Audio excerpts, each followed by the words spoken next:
As many as 64 vendors have suffered big loss due to the massive fire that broke out at Laitumkhrah market on Friday morning.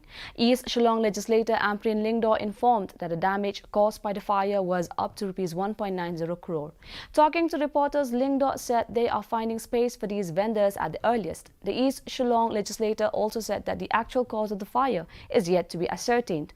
Lingdaw said she has sought the intervention of the Chief Minister Conrad K. Sangma to rebuild the particular location at the earliest. She informed that they will be having a second round of meeting with the Deputy Commissioner on Monday.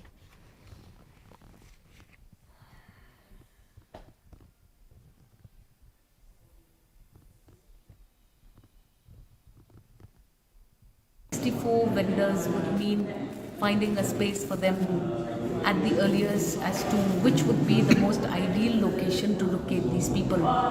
We've taken a call with the Honorable Chief Minister and his kind intervention.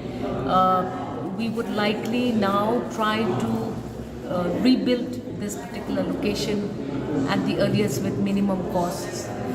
We also have other options. There's a neighboring land of the Darbar, which we may use according to the Darbar's intervention about 2 to 3 months. So there are these dry rations and other vendors who will not be able to be relocated in the premises of the wet market where meat and fish is sold. So we are now going to have a quick meeting with the DC as well. The Ministry of